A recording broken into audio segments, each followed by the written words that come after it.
നമസ്കാരം. മലയാളി വാർത്ത ഇൻസൈഡിലേക്ക് സ്വാഗതം.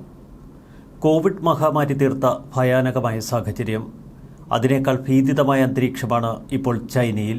മറ്റൊരു വൈറസ് വ്യാപനത്തിന്റെ റിപ്പോർട്ടുകളാണ് ചൈനയിൽ നിന്ന് നമ്മൾ കേൾക്കുന്നത്. പുതിയ വൈറസ് അറിയപ്പെടുന്നത് ഹ്യൂമൻ മെറ്റാന്യൂമോ എന്ന പേരിലാണ്. ചൈനയിൽ ഇപ്പോൾ വ്യാപകമായി ഈ രോഗബാധ സംഭവിക്കുന്നു. കുട്ടികളെയും പ്രായമുള്ളവരെയുമാണ് ഈ വൈറസ് കാര്യമായി ബാധിക്കുന്നത്.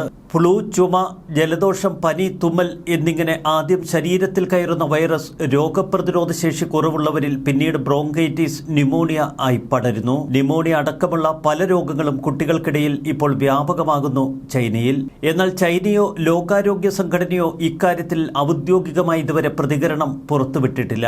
ചൈനയിലെ ആശുപത്രികൾ രോഗികളെ കൊണ്ട് നിറഞ്ഞിരിക്കുകയാണ് എന്ന് സമൂഹമാധ്യമ പോസ്റ്റുകൾ വ്യക്തമാക്കുന്നു. നിരവധി മരണങ്ങളും സംഭവിച്ചതായി അന്താരാഷ്ട്ര മാധ്യമങ്ങളുടെ റിപ്പോർട്ട്. മാസ്ക് ധരിച്ച് ചികിത്സയ്ക്കായി കൂട്ടത്തോടെ എത്തുന്ന രോഗികളുടെ ഫോട്ടോകളും വീഡിയോകളുമൊക്കെ ഇപ്പോൾ സമൂഹ മാധ്യമങ്ങളിൽ വൈറലാണ്. ശ്മശാനങ്ങളും മോർച്ചറികളുമൊക്കെ നിറഞ്ഞ അവസ്ഥയിലാണ് ചൈനയെന്ന് റിപ്പോർട്ടുകൾ സൂചിപ്പിക്കുന്നു. ചൈനയിൽ അടിയന്തരാവസ്ഥ പ്രഖ്യാപിച്ചു എന്ന റിപ്പോർട്ടുകളും പുറത്തുവരുന്നു. എന്നാൽ ഇതിലൊന്നും ഔദ്യോഗിക സ്ഥിരീകരണമില്ല.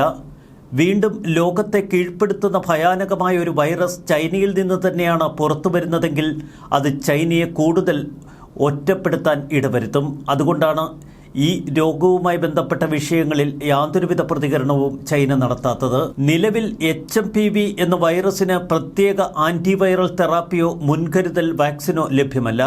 അതേസമയം HMPV മാത്രമല്ല, influenza A, mycoplasma, pneumonia, Covid തുടങ്ങിയവയും ചൈനയിൽ വ്യാപകമായി പടരുന്നുവെന്നാണ് റിപ്പോർട്ടുകൾ. ന്യൂമോ വിരിഡെ ഗണത്തിൽപ്പെട്ട HMPV ആദ്യമായി സ്ഥിരീകരിച്ചത് 2001-ൽ.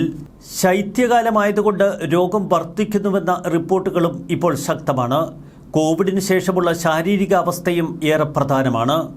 നിലവിൽ HMPVക്ക് പ്രത്യേക ആന്റിവൈറൽ തെറാപ്പിയോ മുൻകരുതൽ വാക്സിനോ ഇല്ല എന്ന ആരോഗ്യ സംഘടനകളുമായി ബന്ധപ്പെട്ട നിരവധി റിപ്പോർട്ടുകൾ ഇപ്പോൾ ശക്തമായി പുറത്തുവരുന്നു. ഇതാണ് ഇപ്പോഴത്തെ സാഹചര്യം കൂടുതൽ ഗുരുതരമാക്കുന്നത്. ന്യൂമോണിയ പടർന്നു പിടിക്കുന്നതിൽ നിരീക്ഷണ സംവിധാനം ഏർപ്പെടുത്തിയതായി ചൈനയുടെ രോഗനിയന്ത്രണ വിഭാഗത്തിൽ നിന്നറിഞ്ഞതായി രാജ്യാന്തര വാർത്താ ഏജൻസി റോയിറ്റേഴ്സിന്റെ റിപ്പോർട്ട് പുറത്തുവന്നു.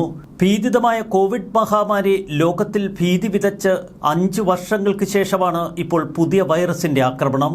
HMPV വൈറസ് ശ്വസന വ്യവസ്ഥയെ കാര്യമായി ബാധിക്കുന്നു.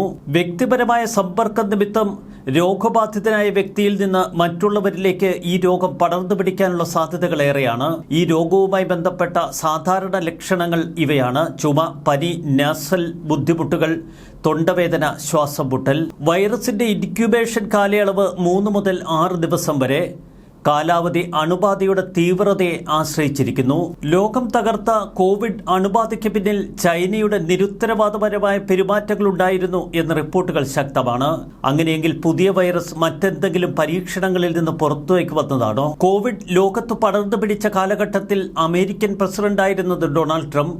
വീണ്ടും ഈ വരുന്ന ജനുവരി അവസാന ആഴ്ചയിൽ അമേരിക്കൻ പ്രസിഡന്റായി പുതുതായി ചാർജ് എടുക്കാൻ ഒരുങ്ങുകയാണ് ഡൊണാൾഡ് ട്രംപ്. ചൈനയിലെ തിങ്ങി നിറഞ്ഞ ആശുപത്രികൾ ലോകത്തിന് കൂടുതൽ പരിഭ്രാന്തി ഉണ്ടാക്കുന്നു. മുൻകാല രോഗമുള്ള ആളുകൾക്ക്, പ്രത്യേകിച്ച് asthma, chronic obstructive pulmonary disease തുടങ്ങിയവ അലട്ടുന്ന വ്യക്തികൾക്ക് ഈ അസുഖം കാര്യമായി അല്ലെങ്കിൽ ഗുരുതരമായി അപകടഭീതി ഉണ്ടാക്കുന്നുവെന്നാണ് ചൈനയിൽ നിന്നുള്ള റിപ്പോർട്ടുകൾ.